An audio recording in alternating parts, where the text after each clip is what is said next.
back. Today, I am going to be talking about one of the client sessions I had doing a past life healing session. I thought this session would be excellent to help educate others on exactly what it means to be doing past life healing. I think a lot of people think it's just for entertainment purposes, but there are some very deep healing reasons to be doing these type of modalities. And my client did give me permission to share the session, and she came to me initially for love blocks. So let's get into it. So she actually scheduled with me sort of on a whim. This wasn't a real big plan thing. She just saw one of my emails. And she simply just wanted to see if there was anything in her energy related to past lives that was blocking her ability to create a connection and a thriving relationship. She's in her 30s. She's just ready to find the one. And we did talk a little bit prior to the session, but nothing in too much detail because once I start channeling the past life information, I don't want to know too much because I just want to be pretty much a blank slate. So I just kind of see what's coming in without any interference. But it had been a while since she was in a relationship, wasn't the best relationship, and we didn't go over any sort of like family dynamics or anything like that. So here we go. Here we go. So the morning of the appointment, I actually started tuning in a little bit because I wanted to see, just kind of get a glimpse of what was going to come my way. And it was kind of funny because I got a glimpse of Jack and Rose from the Titanic. I'm like, she had like from the Titanic or something. And I had no idea what issue she even wanted to be talking about at the session that afternoon. But once the session started, I saw her as a like kind of like a poor woman in an attic. And then I saw her standing in a field. She was clearly poor. And there was a man on a horse that would go by. He was very elegant. And she had this sort of crush on him. And she envied this man. But it was the feeling like this man was always out of her own reach. And so when I asked specifically, I'm like, Spirit, are these past lives? No, these were just symbolic for what was getting created that led her to where she was now. And basically what it was this was symbolic for all these abundance of lies that she'd had based on all these different class differences. And that's pretty common. Most of us have had lives where we have been the poor person, the lower class person, but we've also had lives where we've been the upper class person. Now, the reason why this is relevant was this, for my client, created some karmic imbalance and also this subconscious belief of feeling inferior and not worthy.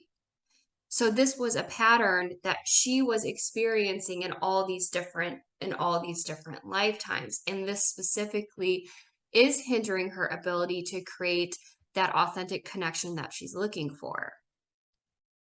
So when I say things like a karmic imbalance, that's simply something that would be, for example, not aligned with truth. And the truth is that she's worthy. And when we come into these specific incarnations, our reality is reflecting and mirroring to us our subconscious beliefs. So we want to listen to what's sitting in front of us. What is that? So we can heal and move on from that. So when I went into her past lives, I wanted to go then into specific lives where she sort of felt unworthy. And the first thing I got was Italy 1800s. She was a man, and I saw her sitting at a card table. She had a gun in hand, and something made him mad, and then he like threw the card table over. So that was just sort of giving me a glimpse of sort of the dynamics and, kind of what was going on in this time. But what surfaced as I went deeper into that lifetime was that all of his relationships around him, whether it was business, family, marriage, it was all based on forced connections. So most of the most, if not all, of the relationships in his life in that time was not heart-centered. So it was pretty easy to say that, generally speaking, this life was experienced through low consciousness, which is fine. We all come in to experience life from those specific vibrations. And when I asked, well, how does this necessarily relate to this current life, was that now she is moving all of this into a place of authentic connection, but she does have to experience her own worthiness. By experiencing and tapping into her sense of worth, that attracts the right relationship. And that's how the symbolic all the symbology that spirit had given me earlier about feeling inferior, and then this life based on forced connection starts making that connection to what's going on now.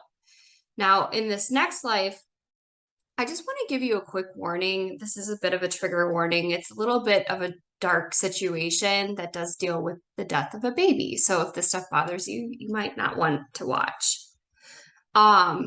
But the next life that I went into was New Zealand, 1300s-ish. I just know it was a long time ago.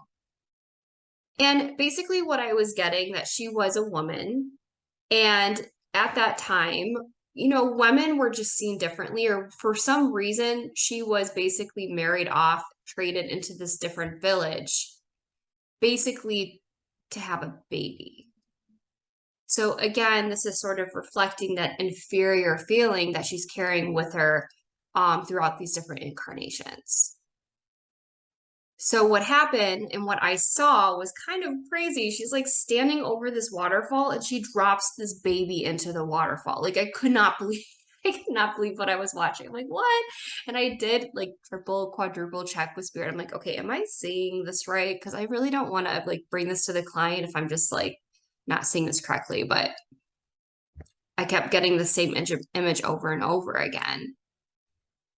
So she did that because the tribe at the time wanted or needed a male baby. And I don't know if the tribe rejected the baby or if it was just her.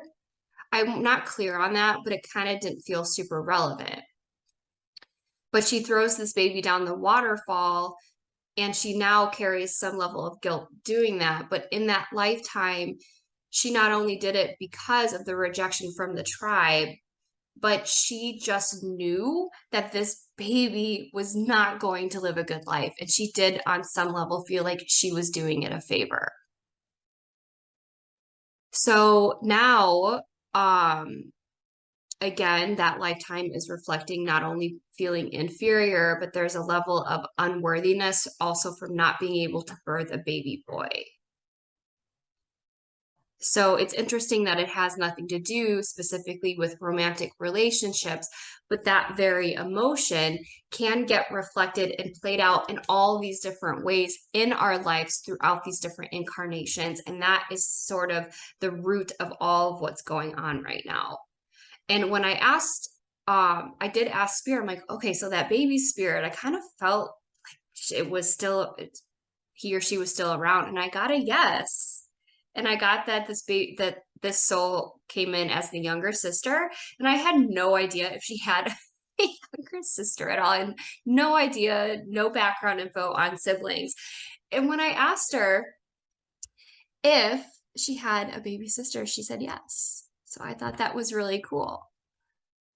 But I want to just summarize this real quickly, because here we identified a subconscious belief of feeling inferior and feeling unworthy, creating these karmic balances not aligned with truth, initially created through these lives of experiencing class differences. We move into past life 1 with a theme of forced connections, and then we move into past life 2, inferior as a woman and felt unworthy. So all this sort of just tied in, and I want to go back to that original message now of her in her soul journey, moving out of that forced connection space and into true authenticity. But you attract what you are, so that requires her to feel worthy. Sorry, my light fell. that requires her to feel worthy. And when I consulted with her after I got all of the information, she did confirm that she does deeply struggle with feeling unworthy, especially when it comes to romantic relationships. So that information was not new. And yes, she does have a younger sister she feels very protective over. And even though generally speaking, I think when we struggle deeply with feeling unworthiness, that's kind of part of the human experience, right? It's a little bit of a blanketed thing to feel, blanketed statement for me to say that. But this is heavy specifically with my client, something that she right now in this time space reality is working on.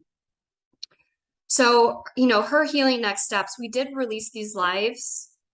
We did some healing work around it. And I will tell you, I could physically feel a lot of energy move out when we worked on the New Zealand life. So that one was affecting her. She does need to practice self-love moving forward and just observe aspects of her life when she starts kind of going back into that mindset of feeling unworthy and just allowing that to flow through. And I should go back and recommend to her, hypnotherapy would be really good for her too. Start rewiring some of these unworthy programs and stepping into that new energy. So real quickly, so this is not past life, but I got this new little device. You may have heard of it. It's called the Healy, and it's a little quantum device. It's so cool. And I had a friend recommend it to me quite some time ago. And so I did buy it, but I've been using it on all my clients at the end of the session. And I can't really explain how it works. It's just been extremely accurate in the most oddball ways. So basically, what it's doing is that it will scan your energy or my client's energy. And it will tell you specific energies, programs, and emotions that are sitting in your energy that require some attention and alignment. And then it can send electrocurrent back into your energy and start aligning and healing those aspects of you. And it is an FDA approved device for arthritis, which is actually why I got it. But people have been able to significantly change even physical ailments using this thing. But it does address emotional as well. So I loved it because I did not run this until post session because I wanted to see if anything lined up with my client, or I'm sorry, lined up with what I was seeing in past life with where her energy was at. And this was the very first thing that showed up. I'm like, oh my gosh. So what we did, we put a focus in to the device. And this might be confusing. Don't worry about like the details of this, but we wanted to say, okay, well, let's say we want her current state to be, I am worthy of an authentic and loving relationship. What is required for that to happen? What subconscious beliefs are required in order to make that her current state? And the very first thing that popped up was resolving motivational disorders. And she had this very specific thing affecting her motivation, which was holding on to control connections. But let me remind you, forced connections was the very first thing I wrote down from that past life. So I felt very I felt very validated. I'm like, yes, okay, I'm definitely onto this. And then the next thing, I checked her aura and chakras. And this was the first thing that popped up too, was that the person can only live relationships if they feel one with her partner, which is exactly what Spirit was saying, moving from those forced connections into a place of authenticity.